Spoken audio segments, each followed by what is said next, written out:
I've run into a little problem. I know what I have to do next. I have to make the inlet manifold that goes between the blower and the motor. And I'm procrastinating. I really don't have a proper plan. I've got all bits and pieces together there, but I have sort of plan A, plan B and plan C, and I'm thinking about them. But while I was doing that, I realised something else. So I'm going to call this an upgrade. Now, the upgrade is, I was thinking, right, the motor's going to have its own beat, and the vibration will transmit through the frame, you know, there, no issue with that. But then the suspension is going to be doing its thing and sending its shocks through the, you know, through the frame. That's why the frame's bent, because it gets hit by too many gutters. I guess that's what the posties used to do. So I'm guessing that's the frame has its own rhythm, you know, and the two join and they send probably counteracting waves through the whole bloody lot. Now I'm going to have a blower that's going to have its own hum. You know, it's a gear-driven or belt-driven thing, and it's connected to the frame. So, and yet I've made a solid mounting system through here. That perspex, which is, it's a little bit fragile, you know, it looks lovely, but it's fragile. So, and I've made it solid mounted. I can't do that. I have to separate it from the hum of that and the hum of the motor and whatever the frame wants to do. It can't be one solid piece trying to hold the whole lot together. It just won't do it. It'll break. So I'm going to have to rubber mount it.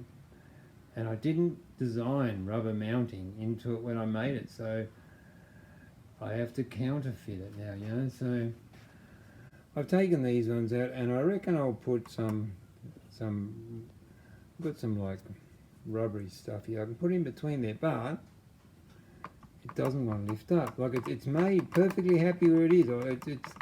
It'll sit there all day and night. There's not even hardly any weight on it, you know, it's just gravity. But it won't go up. It won't give me any room. So what's stopping it? There's nothing around there stopping it. I run down here, and it's that. It looks like it's on the outside, but that washer that goes around there is stopping it from going up.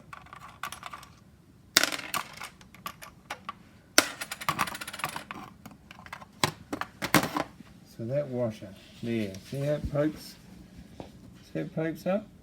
So if I remove that washer removed, and the only reason why the washer's on there is just to spread the pressing load of the bolt, you know, around a larger area. So I can make that washer the same size as that, and it'll do the same job.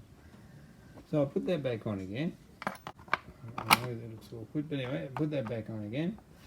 Back up to here, and now it works.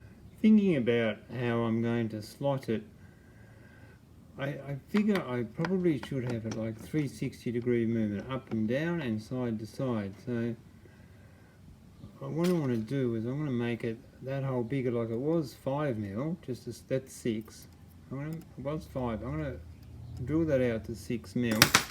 I'll use one of these type of conical drills because they're a bit kinder on the perspex. And then I'll take it from there. I don't like doing this, makes me nervous.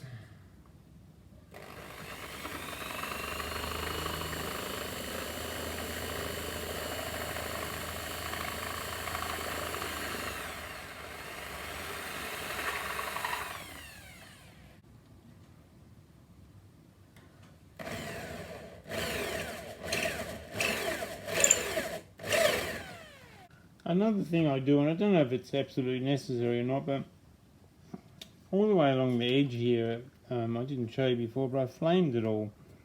And you got to think when you drill that, you got little micro scratches in there, so that'll stop any sort of, it smoothens out, melts it, smooths out. And I think it will stop any cracks wanting to form, and all these edges have all been flamed. It makes them also more like transparent as well, so just a little thing.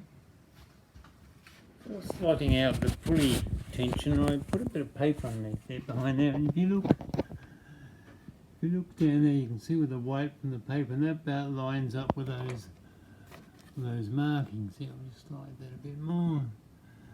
Where is it? Now with the cover back on again, that lines up. It would just wouldn't be much more than that. I'm really nervous about this for some reason.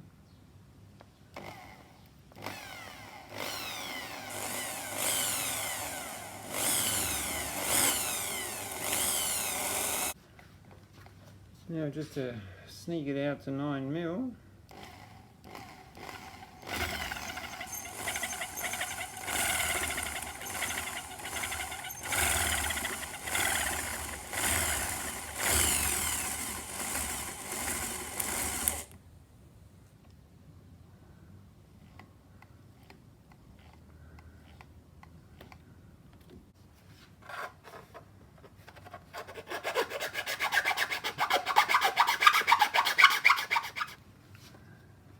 That's got it.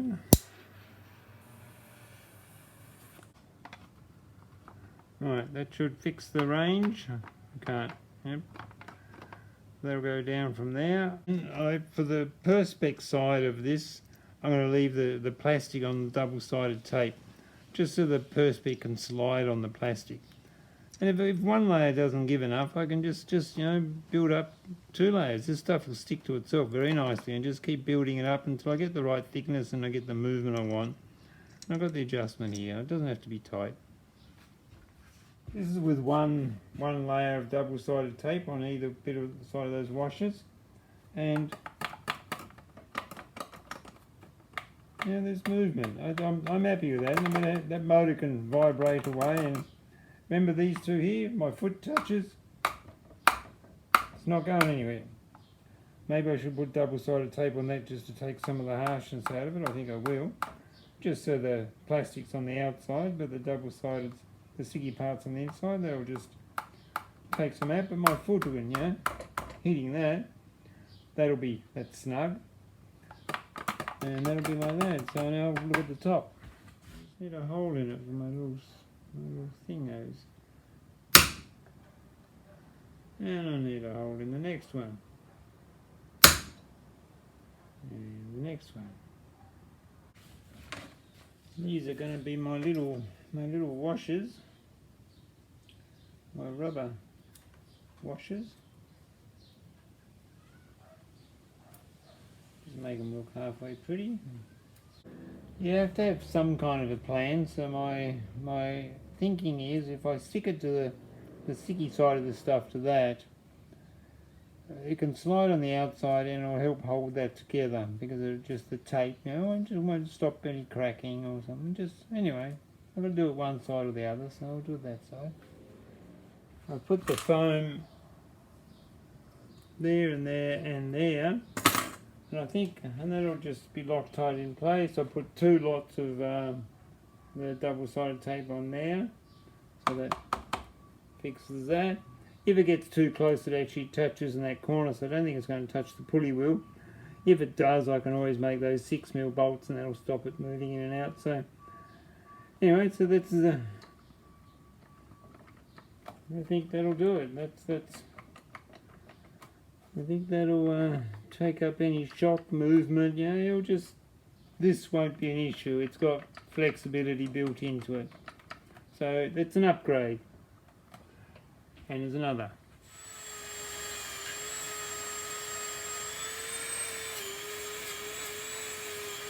The thing about this bike and the way I like to do things is I'll play with light and shade as much as I can.